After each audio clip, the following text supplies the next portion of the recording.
So first real test, all right. This is a track called 10 Stage in Menai. For those of you that are in the Sydney area would know a bit about it.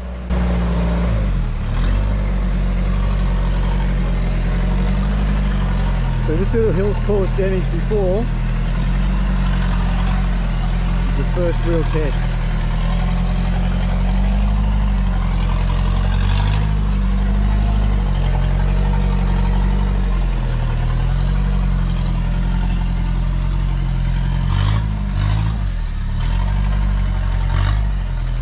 Making it look easy so far.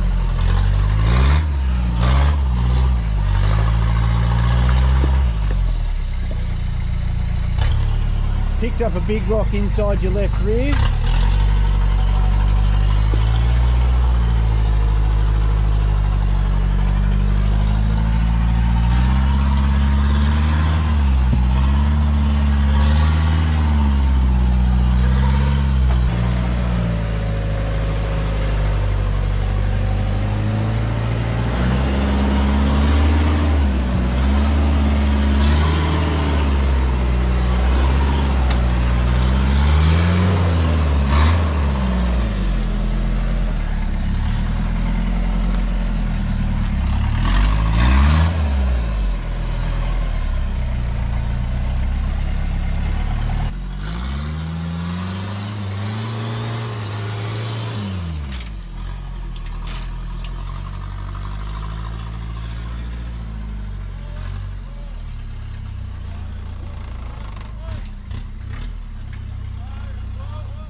Alright, I feel, looking at the video, it didn't feel too bad in the truck, although it did try to walk on me. But I think those springs are coming apart too far, and I'm potentially going to have to put that saddle bolt back.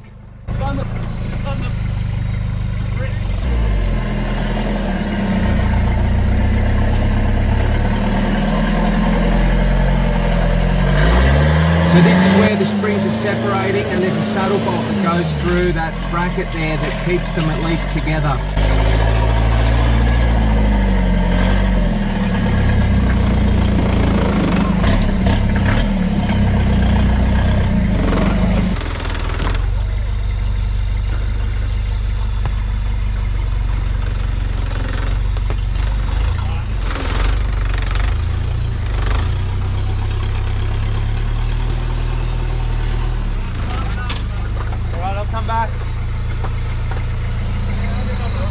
I'm just going to have to get used to not putting my foot on the gas. I mean, I'm used to the 4.7s in the one box, so now I've got another 228 on top of that. I'm just going to have to get used to going slow and letting the tyres actually physically bite. Even in low 1 or 2 that I'm in, putting the foot down isn't really going to do what first gear in with the 4.7s would.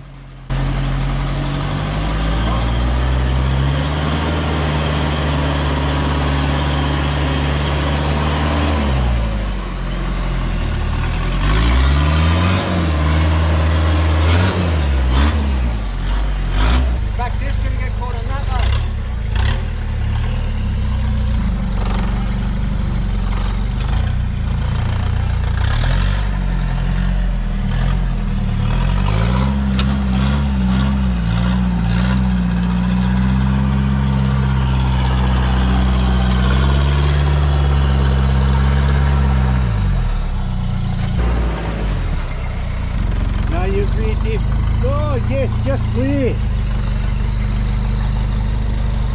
Hold left hand down. Now right.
Because you would have broken a hilux diff by now.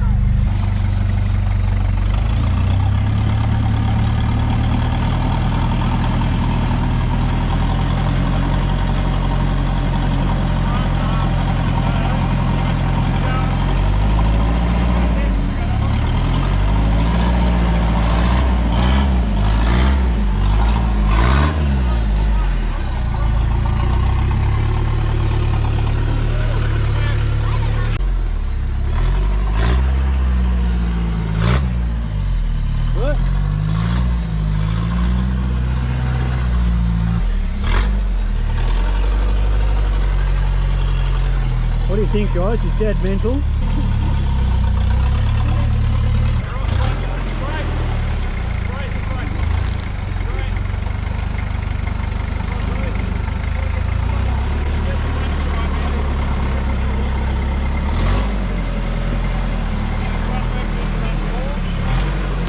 Nice easy 3-foot vertical step to finish off.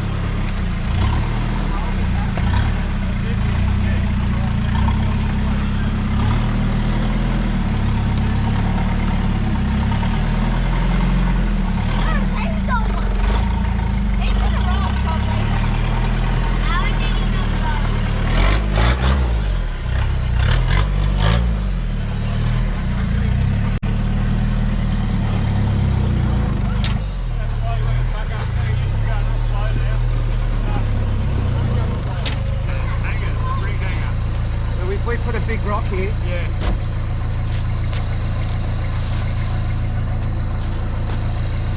What? Heavy. Oh, not all right. That was unreal.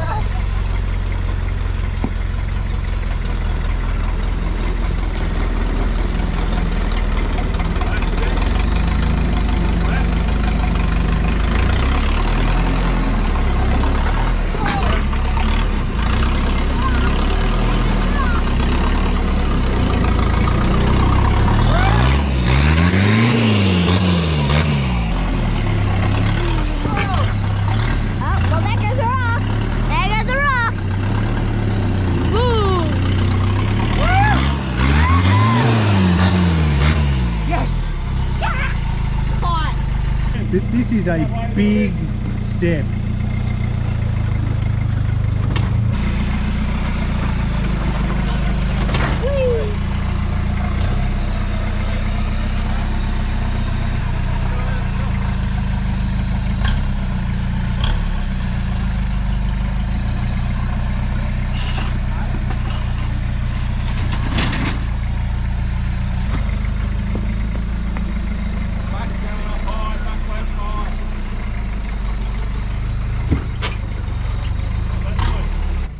It feels so good, the width of it and the length of it.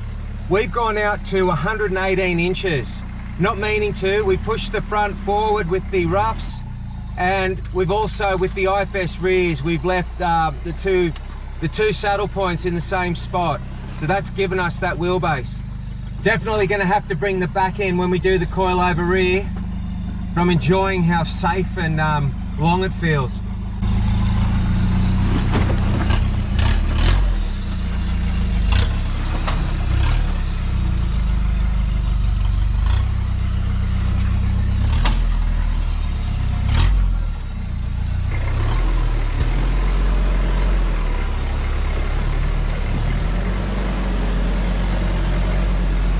We tested the suspension, worked well. We know we need to put the saddle bolts in. The airlock has held air. The transfer cases worked as they should. We did a front dig here and there and it worked well. Okay, so we are hitting that shaft. Couldn't feel anything hitting underneath, so it must have only just slightly been hitting every now and then. But when I saw that we'd taken 2 or 3 mil off that pipe, we did sort of call it a day. Just like to say I really appreciate Adam and Brian coming out to see the build that we've done. I'm glad it was faultless apart from what was temporary really. The cross member and the front tail shaft damage was done because we didn't have our dual cross member. It really meant a lot, guys. We've put a lot of work into this and it's come up awesome. Amelia and Nicholas, as always, you're awesome. Jacob, thanks for helping out your dad back when the boxes and the diff centers were there with him. And thanks for tagging along. Well driven today as well in your Redlux. Overall, really happy. The couple of concerning things that we thought might pose a problem probably did. Probably stopped us a little bit. Once I saw that score mark on that front shaft, I didn't do as much crazy stuff, and it's actually taken 2 or 3 mil out of it. So we'll have to replace that tube because now that's a weak spot there. So we'll have to put a thicker wall in, but it's all because of this cross member, which is temporary. We'll go back through now and tighten up all the bolts, check our measurements, our reference points, and you know, get it ready for when that cross member comes. And the 40s. So we got caught out a few times on that giant 80 series diff, which again is stronger, but I'm not used to having it so close to the ground on the 37s. That tail shaft worked out a good length, so Adam can cut down the 3/8 wall one. The front one worked out good. So it's just a matter of sorting out that cross member, which will fix the tail shaft issue and the transfer case moving around so much. We missed in there. There's no score marks on that paint there on that shaft, so we'll have to run the bigger tube with the slip yoke up the transfer side. So Brian's found some thicker wall tube, so we'll rip this out and send it over to him. And what I might do, I might shorten that top shaft 10 mil, expose 10 more mil of spline. These springs are only going to get lower, they're not going to go higher, they're only going to sag over time. So what that'll do is it'll decrease the slip there. So if I give 10 mil more, I've got plenty in length.